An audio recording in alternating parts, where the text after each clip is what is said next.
Hello, good morning everyone. I'm Sunny Chaudhary. I'm here for a quick demo on motion for byjus learning classes. So without further any delay, let's start. What is motion? So before we study anything, we should know what that particular thing is. So motion, what is motion? Like we should be knowing what is motion. So motion is nothing. It is just movement of body from one place to another. Movement of body from one place to another. From one place to another. To another. So, but this motion is being happening, or this body is getting into motion. There must be some cause, and that cause is called force. That is called a force. Now, like force, a very basic thing is force is something that is a push or a pull. Like if you push somebody, then you are applying some force. If you pull a door towards yourself, then also you are applying force. So force is nothing. It is an external thing that causes a body to move. It is a kind of energy. You can say that if you have energy, then you can apply force, but later on we will deal how these things are interrelated. There are various laws of motion. We will be dealing all those things. So first, what is a motion? It is simply a movement of body from one place to another. And why do we study motion? Because there is having that uses in everyday day-to-day life. Automobiles, the vehicles that move on the road, and the supplies that are being launched, everything is in motion. Okay, so we will be dealing quickly about the various laws of motion, so that we can get a better insight of what is motion and how it is impacting our day-to-day life and how it is being used into the daily life. So the first law of motion, the Newton was the scientist who gave all this motion, laws of motion, that is governing till now, and it is being used till now without any changes and without any further rectifications. It is basis law of motion. First law of motion, a body continues to be in state of rest,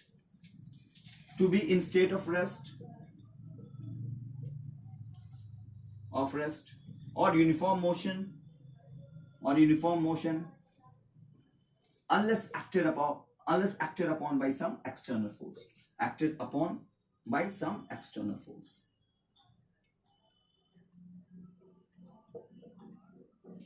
The crux is that if a body is in state of rest, it will be in state of rest. If it is in motion, it will be in motion. Like if I'm set to move in a particular direction, then I will keep on moving. But in day-to-day life, we see that we are not moving. We stop after some time. If we throw something, the ball rolls after a certain distance and then stops. Yeah. So there is a constant. It can only be in state of rest or uniform motion unless acted on by some external force. So the ball stops because the friction is happening. The frictional force is actually acting upon that ball, and it is preventing it to move further. But if you think the things that are in space where there is no friction and all those things, the things keep on moving all the time. They do not stop. So this is something a body will move only if it is not acted upon by some external force. Okay. So one more concept in this particular law is inertia. A concept called inertia comes, that inertia is something that it is a state of body which helps them to be in a particular state. Like it doesn't want to change its state. That is called inertia of motion, inertia of rest or inertia of motion. Inertia of rest or inertia of motion. Inertia of rest is something that if your body is kept in a rest position, it will be in rest unless force is being applied, or it will keep on moving unless something is being applied. There are various applications of this inertia. Like if you see the fan you can see, when you switch off the fan suddenly, the fan doesn't stop suddenly. It stops after a certain period of time. It wants to be in state of motion. So only after a certain period of time it stops, but it wants to be in state of motion only. Like another example, you can see the trees. When you shake a tree, the apple fall down, or the fruits, whatever there is in the tree, fall. Why? Because the branches move. The branches of the tree, they move forward, but the particular apple it wants to be in state of rest only, and because of that it falls down. So one example, this is of inertia of motion, and this is example of inertia of rest. This is example of inertia of rest.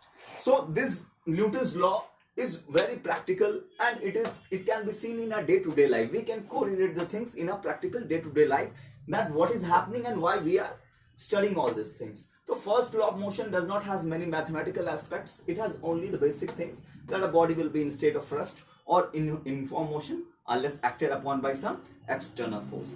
So there are various other laws like the second law, the third law.